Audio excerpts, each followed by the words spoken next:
Hello, let's today look at landfill tax in the United Kingdom. I'm hosting 4 professionals to reflect their opinions on this case. The 90s happened to be the time to address the waste problem, and tax was found to be the solution. Landfill tax is an environmental tax paid on the top of normal landfill rates by anybody who wishes to dispose of waste in landfill. Having general support and being easy to implement, the instrument was adopted in other European countries around similar time and in 1996 in the United Kingdom. According to the UK waste strategy, the intention was to increase recycling and valorization of waste and reduce disposal of waste to landfill. The tax applies equally to commercial, municipal, and industrial waste, and the rate creates 2 categories: higher charge non-inner waste and lower charge inner waste. But let's leave further comments on my colleagues. Now, Louise, who is an economist, will continue from here. Thank you for inviting me to this beautiful event. First of all you have to know is that the tax was designed on a market-based approach to internalize the negative externalities of landfills.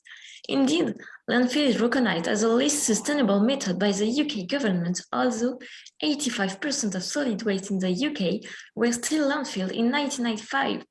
The UK government shows a desire to use economic instruments to achieve sustainable development under the polluter pays OECD 1992 principle. The tax has thus been conceived as an environmental fiscal tax and set up under the principle of a double dividend, aimed both to reduce pollution and increase employment. This is made possible thanks to a credit scheme. The tax can be hypothecated to reduce other taxes, such as the employer's insurance tax. Now, I will give the floor to Quentin, a specialist in UK environmental taxes. Thank you, Louise. As mentioned, the introduction of the landfill tax was intended to internalize the externalities of landfills. The tax was first introduced based on the calculation of externalities. But as experience with landfill management increased, it was decided to change the levy levels to include environmental objectives in the tax. In 1998, the tax was increased, and in 1999, a tax escalator was introduced on active waste. The escalator was then revised to reach in 2014 a tax level of £80 per ton of active waste. This gradual increase in tax levels has been accompanied from 2005 by a market mechanism, the Landfill Allowance Trading Scheme, LATS, also based on the polluter pays principle. It allowed the waste disposal authorities to trade landfill allowances on the market. This mechanism stayed in place until 2013. I will now pass the floor to Lisa, who will present the environmental impacts of the tax.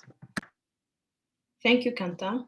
As we can see on the left side of the slide on the figure, once the tax rate had been established, at the beginning, the change in the quantity of waste landfill, represented by the blue line, is somewhat stable. And then we see a sharp decline, which is associated to public involvement that called for a raise in the tax rate through the introduction of the tax escalator, as mentioned by my colleague Quentin. The increase of the tax rate led to a further decrease of the waste landfill from 50 million in 1996 to 12 million from 2015 and 2016. This decrease can also be attributed to the exportation of waste to countries incinerators like Sweden and Germany that have spare capacity. I'll pass on the floor to Camille. Hello, everyone. I'm Camille, environmental activist within the Transition Town movement. We have closely studied the effects of the landfill tax since its implementation in 1994. All in all, we are very disappointed, and our message is clear. The landfill tax has failed its objective to induce effective behavior change in consumers and industry. Rather, it has encouraged illegal waste dumping in rural areas. This is clearly shown by numerous studies, the latest being one of the University of Gothenburg, published in 2021. The researchers have clearly shown that with the increase of tax rates, harmful behavior has continually been incentivized, and the stats make it clear. While the waste disposed has not decreased, the use of landfill sites has dropped significantly. The tax is thus being avoided by fly tipping and disposing waste in informal and harmful waste dumps. We insist government must start pulling all of its available levers in order to achieve its environmental goals. Thank you.